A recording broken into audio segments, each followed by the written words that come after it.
Mo tún ti dé bí ìṣe mi, mo kí onílé, mo kí àlejò, mo kí ọkùnrin, mo kí obìnrin. Mo bẹ̀rẹ̀ pẹ̀lú orúkọ Ọlọ́run Ọba tí ṣe Bismillahirrahmanirrahim. Mo kí gbogbo ẹ̀yin Mùsùlùmí pátá, a kú ọdún Ànábì wa Muhammadu sallallahu alaihi wasallam. Eléyìí tí a ń ṣe, Ọlọ́run á jẹ́ kí a bá wọn ṣe ọ̀pọ̀lọpọ̀ ọdún láyé. Ọlọ́run á bá wa ìkẹ́ àti ìgẹ̀ àti ọlá Ànábì Muhammadu sallallahu alaihi wasallam. A máa bá ẹnì kọ̀ọ̀kan wa àti àwọn tí wọ́n gbà fún pátápátá àti àwọn sàbẹ́ tó bá lò gbà. Mo kí ẹ̀yin ẹlẹ́sìn Christian náà, àlàáfíà Ọlọ́run, ìkẹ́ Ọlọ́run máa bá gbogbo yín o.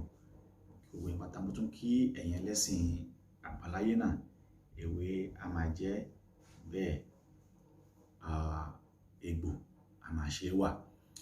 Lónìí ká tó bọ́ sójú agbami, àtúní ká tún rán wa létí pé a ṣe ń polongo fún bíbá wa sáìnì petition eléyìí tí a kọ láti yọ orílẹ̀-èdè Oòduà àti ṣe Yorùbá Nation, láti yọ kúrò ní ara orílẹ̀-èdè zoo country tí a ń pè ní Nàìjíríà, níbi tí wọ́n ti ń ta ẹ̀tọ́ ọmọ ènìyàn lójú, níbi tí wọ́n ti ń fi ìyà jẹ ọmọ ènìyàn, níbi tí ọmọ ènìyàn ó ti ní àǹfààní láti lè express ara ẹ̀, so tí ó ti ní freedom of expression, níbi tí wọ́n ti ń fi jẹni, níbi tí kò ti sí òfin eléyìí tí ó de onílé tàbí tí ó de àlejò, àfi àwọn tálíkà nìkan, mẹ̀kúnnù tí ò rọ́wọ́ orí, àwọn nìkan ni òfin mú. Ẹ bá wa sáìn ẹ̀, ẹ jọ̀ọ́ nítorí t'Ọlọ́run, à ń bẹ̀ yín ni. Aṣáájú pé agbára tí a ní, ohun táwa náà ní láti lè fi ja nǹkan yìí, òun náà nìyí. A sì ń bẹ̀ yín, a rọ̀ yín, ẹ bá wa sáìn ẹ̀, torí wípé ẹ̀yin náà ohun tí ẹ lè ṣe, tí ẹ lè fi ràn wá lọ́wọ́ nìyẹn, láti lè gba òmìnira ti ilẹ̀ Oòduà. Ọlọ́run á dẹ̀ máa ràn wá lọ́wọ́. Ọlọ́run ò ní jẹ́ kó sú wa, bẹ́ẹ̀ ni kò ní rẹ̀ wá.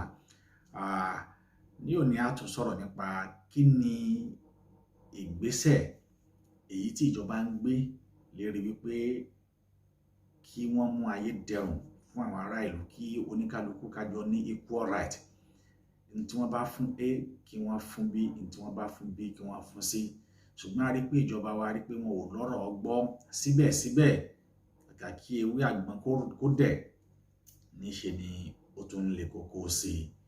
Nígbà tí ẹ bá ní ẹgbẹ́ ìgbìmọ̀ kalẹ̀ tó fẹ́ tọpinpin wàhálà àti ìdààmú àti ìjàmbá eléyìí tí ó ṣẹlẹ̀ ní Lekki toll gate, tí àwọn ọlọ́pàá wá bọ́ sí gboro, tí wọ́n bẹ̀rẹ̀ sí ní kó àwọn ènìyàn ní oríṣiríṣi, tí wọ́n ń kó aláìṣẹ̀. Mo ti sọ nínú fídíò tí mo ṣe lánàá pé ọ̀pọ̀lọpọ̀ aláìṣẹ̀ ó ní àwọn ìjọba wọ̀nyí ni wọ́n máa kó, ẹni tí ó ṣẹ̀ wọ́n, ẹni tí ó rò wọ́n, ẹni tí ò náwó tí ò mẹsẹ̀, ó ní wọ́n máa fi ya nǹkan wọ̀nyí ni wọ́n máa fi jẹ.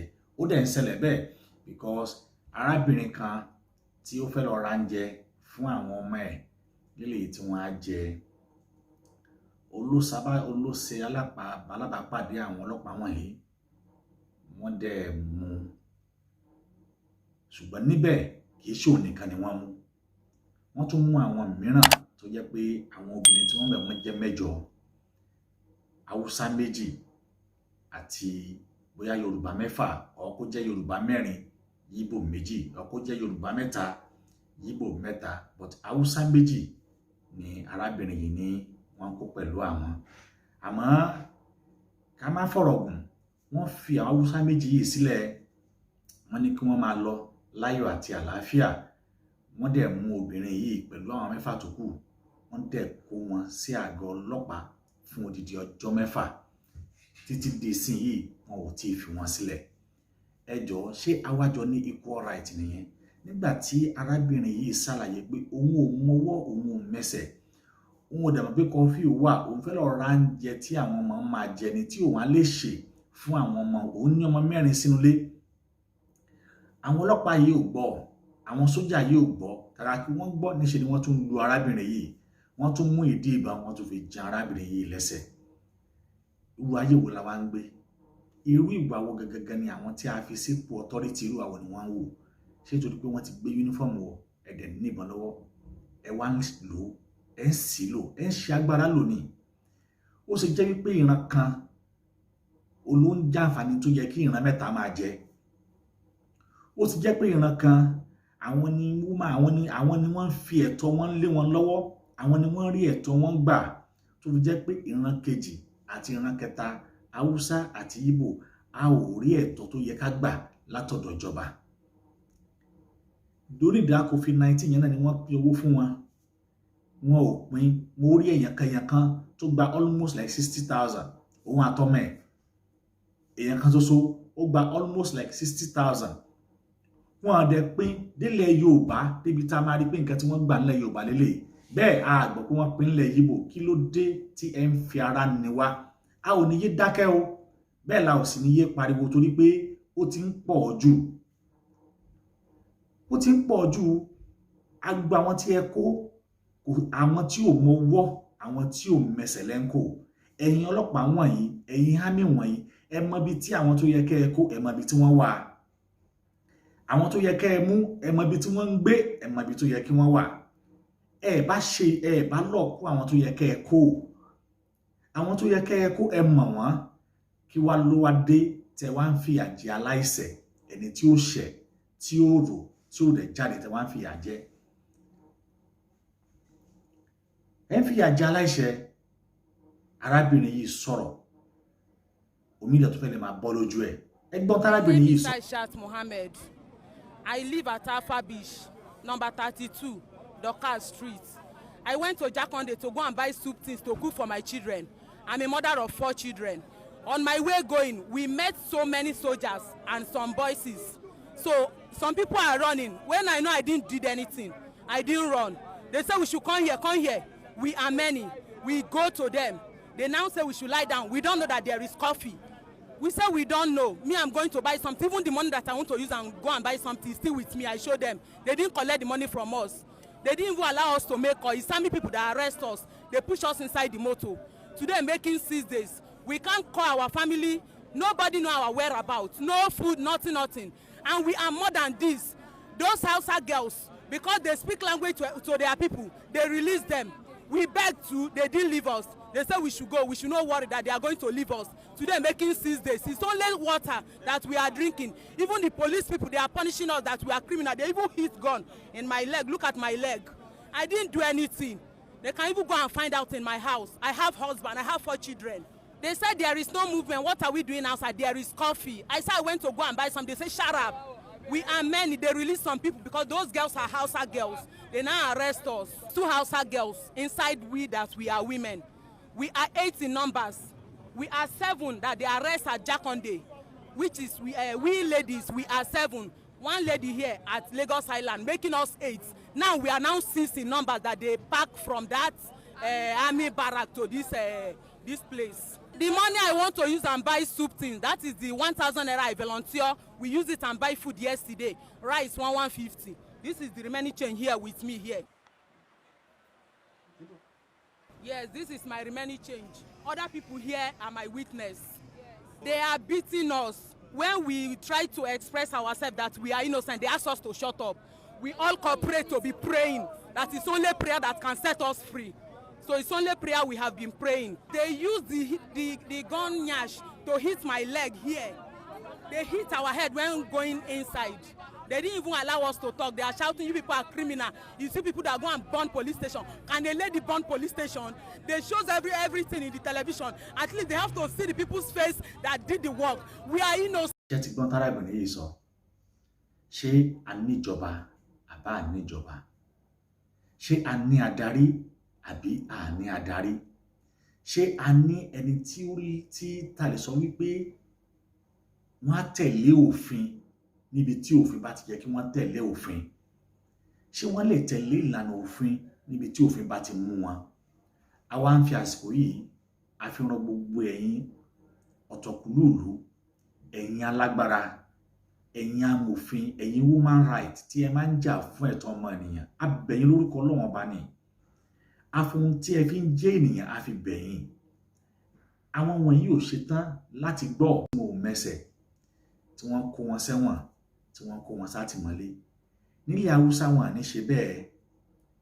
Àwọn ògọ̀gọ̀ níbi tí wọ́n wá kó wọn sátìmọ́lé tó mọ̀ pé àwọn ọ̀ràn yìí láwọn máa padà wá lò láti dìbò fún wọn tó bá di 2023 ṣùgbọ́n nígbà tẹ́yìn bá ti fi òní tẹ́ bá ti fi ba ọ̀la yín jẹ́ kí ló kàn tẹ́ jẹ́ ààbò sí tó jẹ́ 2023 ìyá ti pín kó tó dìgbà náà ilẹ̀ Yorùbá ti lọ lọ́tọ̀ Biafra ó ti lọ lọ́tọ̀ kó tó dìgbà náà torí wípé ẹ lọ́rọ̀ gbọ́ ìwà tẹ́sìn wò kì í ṣe ìwà tó mú ìwà ọmọlúwàbí dání kí wá ló wá dé táwọn fìyà jẹra wa kí ló dé tá ń fara ni àwọn tí ò yẹ ká fara ni kí ló dé tí a ń fi àwọn tí ò yẹ ká fi sínú ìgbèkùn tí a ń fi wọ́n sínú ìgbèkùn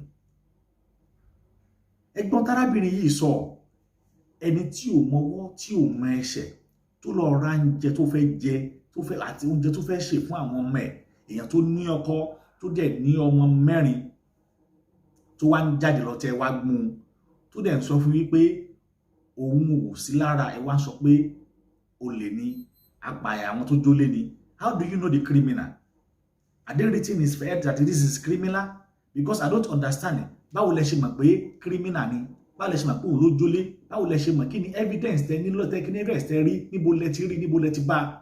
And then àwọn méjì tẹ fi sílẹ̀ àwọn Haúsá méjì tẹ fi sílẹ̀ yẹn kí làwọn ṣọmọ Nàìjíríà làwọn ni? Ṣé ọmọ Nàìjíríà òun làwọn Haúsá méjì tẹ fi sílẹ̀? So àwọn 4 tó kù wọn kì í ṣe ọmọ Nàìjíríà. Arọ ìjọba ìpínlẹ̀ Èkó arọ ìjọba ìpínlẹ̀ Èkó ẹ dákun ẹ jọ̀ọ́ ẹ gbé ìgbésẹ̀ eléyìí tó ní agbára lórí àwọn ará bíi ẹ jẹ́ kí ìdájọ́ òfin tí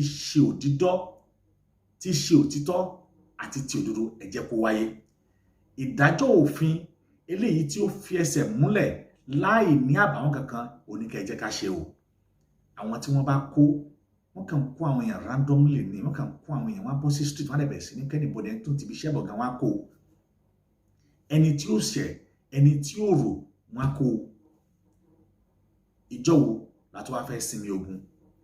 Ẹ jẹ́ ogun ó mì ẹ jẹ́ kí ogun kó mì torí wípé ṣé a sì wà lórí wípé Nàìjíríà jàgàjàgà gangan la tó fẹ́ ní òmìnira ti ara wa. Ìjọ gangan la tó fẹ́ jókòó tọ́kàn wọ́n sì balẹ̀ pé a jókòó lónìí ọkàn wá sì balẹ̀ tàbí a jáde lọ àdẹ̀padà wálé láyọ̀. Òun la ṣe máa gbàdúrà pé kọ́lọ̀ mọ̀ jẹ́ ká rìnrìn tá a jáde nílé tá a ní padà wálé torí pé Nàìjíríà yẹn ò kì í ṣe ibi tí èèyàn ti sọ pé bóyá pé èèyàn dédé jáde èèyàn lè jáde kó má padà wọlé mọ́ rárá. Probability kò sí rárá.